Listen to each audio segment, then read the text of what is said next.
Today on the AI Breakdown Brief, more AI warnings, more AI job losses, and AI coming to advertising. Welcome back to the AI Breakdown Brief, all the AI headline news you need in 5 minutes or less.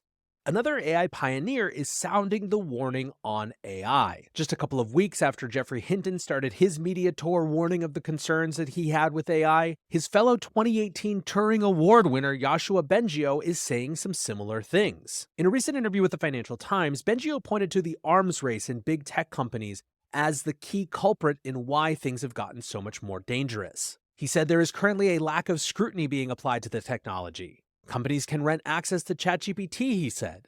It would be important that this access be closely monitored so we know who is using those systems so we can track potentially illegal or dangerous uses.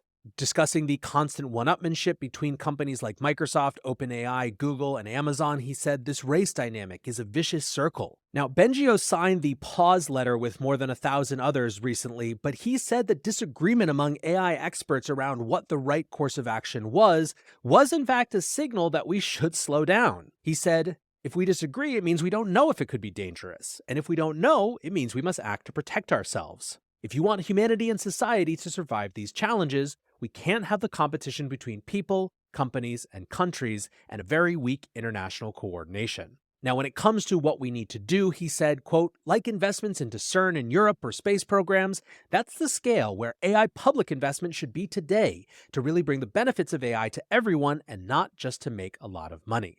Bengio said that he is also currently discussing ideas with Hinton for ways to take on these challenges. Now, interestingly, that Turing Award in 2018 went to 3 people. Hinton and Bengio, who, as you've just heard, have serious concerns over AI, but then a third winner was Yann LeCun. Yann is the head of AI at Meta and has a very, very different take on how risky it is. From a New York Times article this morning, quote, Dr. LeCun argues that this kind of technology is not as dangerous as it might seem. He said small numbers of individuals could already generate and spread disinformation and hate speech.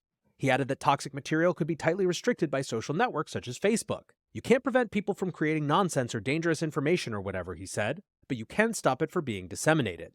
Now, interestingly, the real focus of this article is how Meta has decided that open source is the right strategy for them to compete against rivals like Google and Microsoft. LeCun says the platform that will win will be the open one. Do you want every AI system to be under the control of a couple of powerful American companies, he asked?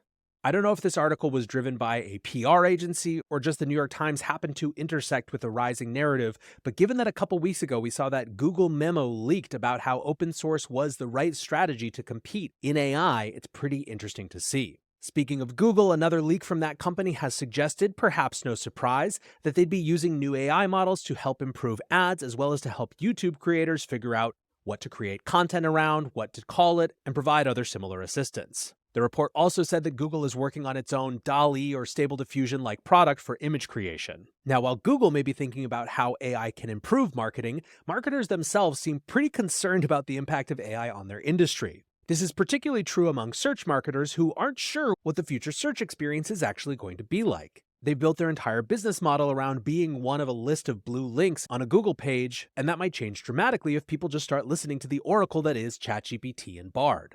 A recent survey of more than 1,000 marketers asked, are you concerned about the future discovery of your content as search engines implement AI chatbots into search? Only 17% were not at all concerned, with 17% slightly concerned, 24% somewhat concerned, 21% moderately concerned, and 21% extremely concerned.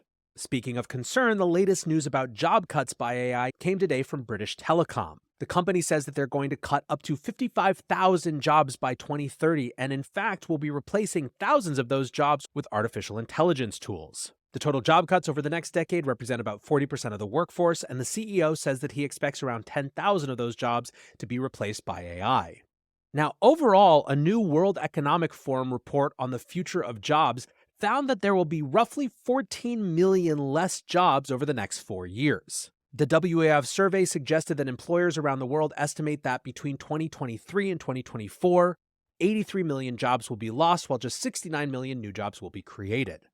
Now, of course, as some jobs evaporate by the technology, other jobs will be created. The report says, quote, the fastest growing roles relative to their size today are driven by technology, digitalization, and sustainability. Perhaps no surprise that the fastest growing position will be, quote, AI and machine learning specialists, factoring in an employment growth rate of 39% within the next 5 years. In short, big changes ahead.